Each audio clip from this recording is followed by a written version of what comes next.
When I bought this place, I thought I was saving a building. I didn't realize I'd be learning how Danish democracy actually works. My name is Catherine Larson. I'm an architect, and in April 2025, I bought an abandoned Danish community center, what we call in Danish a forsamlingshus. I wanted to understand why, in rural Denmark, important shared third spaces like this are so often left behind. And more importantly, I wanted to know what it would really take to bring this one back for the people who live here. From day one, I expected engineering problems, a collapsing roof, 50 years of accumulated trash, and the kind of hands-on architectural work that I'm used to. What I didn't expect was a deep education in Foreningsliv, the lived reality of Danish association-based democracy. I knew the theory. I knew that it was considered an integral part of Danish cultural heritage. But there's a big difference between understanding something on paper and experiencing it in practice. And as it turns out, I'd misunderstood something fundamental. When we formed the nonprofit association behind this building, I did everything by the book. I got legal help, we made a formal board, and we drafted articles of association. So on paper, everything was perfect. And that's actually where I made my first cultural mistake. It was through conversations with people here in Eskilstrup, especially Henrik Schelde, that I began to understand the deeper meaning behind Foreningsliv. Henrik is something of a local institution. He served on the boards of multiple associations here, and today he's the chairman of the Eskilstrup Mill. When he talks about Foreningsliv, he doesn't talk about paperwork. He talks about people, history, and ceremony. He was quick to point out that I had broken with tradition by not publicly announcing our General Assembly in good time. I had assumed that starting a nonprofit was a bit like starting a company. A few founders, a board, and you're off. But a forening, a nonprofit association, is something else entirely. It's rooted in the idea of a public assembly. People are invited openly. The agenda is shared in advance. There's food, conversation, and time. Someone known as a dirigent steers the meeting before any board is even elected, and the people themselves vote on who they trust to manage things. It's public, it's transparent, and it's built on trust. Historically, this is how people on Lolland and Falster in Denmark organized. This is how they pooled resources. And the places where this happened, where these democratic rituals lived, were in buildings like the one we were trying to save, forsamlingshus. When Henrik explained that to me, I got chills because I realized I wasn't just saving a community center. I was standing in essentially what had once been the civic heart of Eskilstrup. So I knew we had to do it justice. By that point, Henrik told me that the people in the town knew me, and they trusted me enough to call an extraordinary General Assembly. He offered to act as dirigent himself, so I could experience this process properly from the inside. But before we could gather everyone in the room, there was something else I needed to confront first. And that was how this building was actually going to be financed. Again, on paper, this building should have been eligible for a lot of nonprofit funding. I'd done my homework. I'd read the articles. I knew that many forsamlingshus had received millions in kroner for restoration. But as I started writing application after application, two realities became very clear. First, most foundations in Denmark expect the municipality to financially support a project before they'll step in. And secondly, the municipality wanted a clean ownership model. They were concerned that approving a privately owned building rented by a nonprofit could set a precedent. One where an owner might one day pull the rug out from underneath an association. Put together, that meant something very challenging.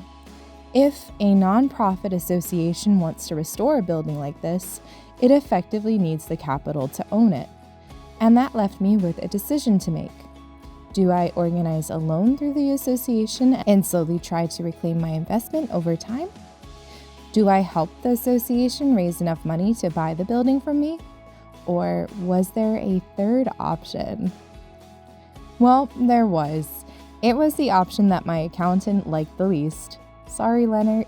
And that was to donate the building outright to the nonprofit. I did so with one promise to my accountant, which is that I will not make any more angel investments for the next decade. But for this project, it was the right decision. Almost immediately, something shifted. People reached out. Membership in our nonprofit association grew. More volunteers appeared. The project suddenly had a level of local anchoring that you can't fabricate. But personally, the moment that mattered the most to me was when the daughter of the former owner, who had actually grown up in this building, told me what that decision meant to her personally. And that was priceless. Crucially, all of this unlocked something else. It meant that we could finally apply for municipal support. And as I quickly learned, that's not necessarily just an administrative decision. It's a political one. Jeg kommet til Eskilstrup, og det bliver en rigtig god aften i aften. I dag jeg blevet inviteret ud til det nye kulturhus. I can't vote in Denmark, so I never expected to experience political engagement this directly. But through volunteering with Styregruppen 44 in Eskilstrup, I found myself pulled straight into the local municipal election process, starting with the September Harvest Festival. At the festival, we had our own booth, and there were also more than a dozen campaigning politicians that stopped by. This gave me a familiar instinct. Back when I was a CEO, I'd go to trade fairs and explain my company's mission to potential investors. So I did the same thing here. I spoke to politicians about why this project mattered, not in abstract terms, but because of the people attached to it, the people that mattered. A few weeks later, with Styregruppen 44, I helped organize a local political meet and greet at Eskilstrup School. And again, what struck me was how it was structured. It was not structured as a campaign rally, it was structured as a workshop. Politicians were seated at small round tables, and residents rotated between them. We talked openly about local challenges, and just as importantly, we listened. What surprised me was how often the candidates discovered that they actually agreed with each other. My previous experience of politics had mostly been online, where it is often a very polarized and theatrical experience. Here, face to face, it was actually very calm and human.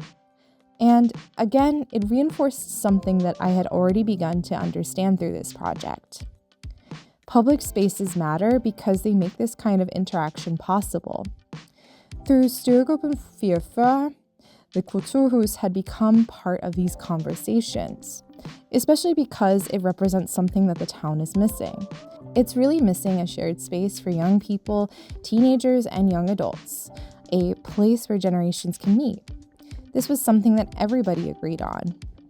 You never quite know what will happen when you submit funding applications. But after these months, I had a strong sense that municipal backing wasn't just theoretical anymore. With these experiences behind me, it was time for our General Assembly. We started with a shared lunch, and then I presented the project in full. Og også for at vise, at der sker noget inde i huset. Og så havde vi igen alle repræsenteret, der kom ud og har lavet noget collage og trommet sammen. Så vi har prøvet at skabe lidt vækst i vores foreningskonto. Det er også vigtigt, fordi nu vi har overdraget huset til foreningen, og det betyder, at vi kommer til at have lidt driftsomkostninger. Og man kan godt sige, at der er en medlemskontingent, det bliver indbetalt, men så har vi også prøvet at skabe noget merchandise for at lave lidt mere likviditet i banken. Medlemstal, vi er op til 66, og jeg skal sige, at tallene vokser og stiger hele tiden. Vi har denne uge fået 5 eller 6 nye medlemmer ind, så det er virkelig imponerende. Jeg havde et super godt spørgsmål om, hvis medlemmer har haft diskussion med i forhold til beslutninger taget eller økonomi. Og det kan jeg sige, at det kommer ikke til at ske, fordi vores vedtægter er skrevet på en måde, at medlemmer skal ikke hæftes for det foreningen der. Så yes, det er bare vigtigt for mig at sige, at jeg har fået, at de vidste så meget som muligt. Then it was time to elect a new board. I was genuinely moved when Britta Lang, a local politician, stood up to be nominated. And when Helle Kjurup, the coordinator of Styregruppen 44, did the same, I knew that something important had just happened. The people with the deepest civic experience in Eskilstrup were stepping into this project, not just as supporters, but as caretakers. And the people also elected me as chairwoman. That moment really stays with me. I'm not Danish. I speak with an accent. So I don't take it lightly what it means to be entrusted with leadership in a place that isn't my birthplace. But through this entire process, people had come to know how I work, how I listen, and how seriously I take responsibility. So being elected wasn't a personal victory. It was a mandate. And with it came a deep sense of obligation to the building, to the association, and to the people who had placed their trust in me. In that moment, the project stopped being something I had started. It became something I was accountable for. The election marked the moment the building shifted from mine to ours. But what truly made that real for me happened shortly after. Helle's daughter, Dalmar, who's 12, came up with the idea to decorate the house for Halloween. We all loved it, and the local housing association, Eskilstrup og Omegns Beboerforening, even granted her 1,000 kroner to get started. We helped her make a budget and offered some guidance. After that, the responsibility was hers. What I didn't expect was the level of creativity that followed. Dalmar and her friends made bats out of toilet paper rolls, and they staged a scarecrow accident in the courtyard that was so convincing it stopped traffic. Kenneth nearly had a heart attack driving past. Sorry, Kenneth. All in all, we expected that maybe 50 children would show up on Halloween. But when we opened, they just kept coming. People started sharing the event on Facebook, recommending it to others. By the end of the evening, over 150 people had passed through the building. That really matters. Eskilstrup has just over 1,100 residents.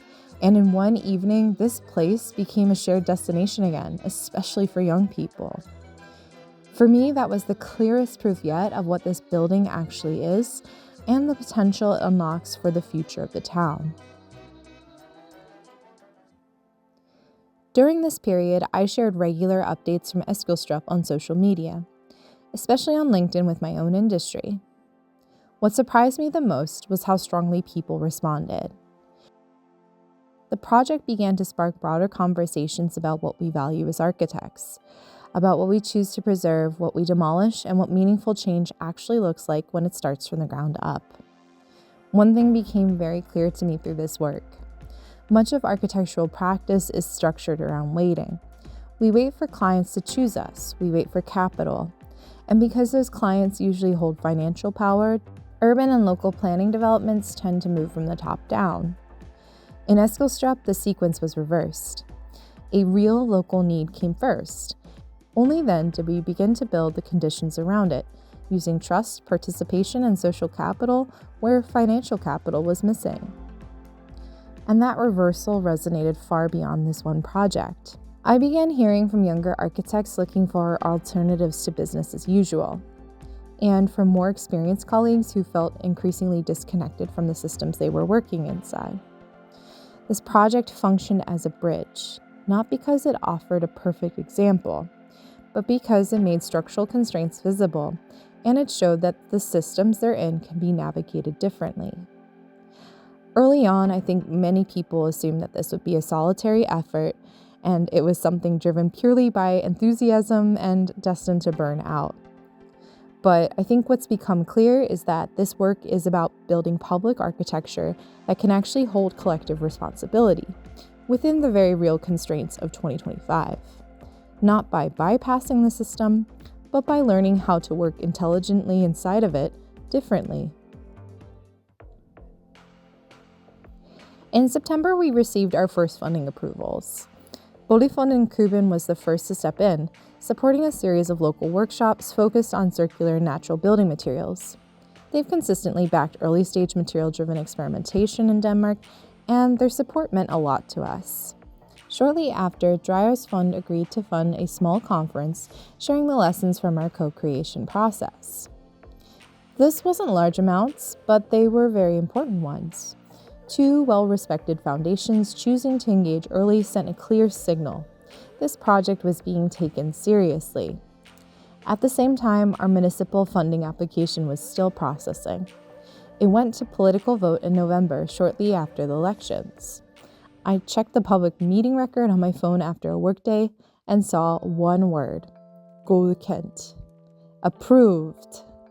Guldborgsund Municipality committed 350,000 kroner, allowing us to begin the engineering phase with Artilia engineers, focusing on the roof, load-bearing structure, fire strategy, and the groundwork that is required to apply for a building permit. Engineering services in Denmark are costly. This approval marked a decisive step forward. We still need to raise just over 5 million kroner to complete phase 1 of the construction, so it would be premature to say that the building is completely saved. But we are no longer speculating. We are moving. I'm really grateful to everyone who has followed through with this process, shared insights in the comments, and engaged really thoughtfully along the way. This work takes a lot of time, and it takes collective patience. I look forward to sharing the next chapter in the story with all of you when we are further along with things.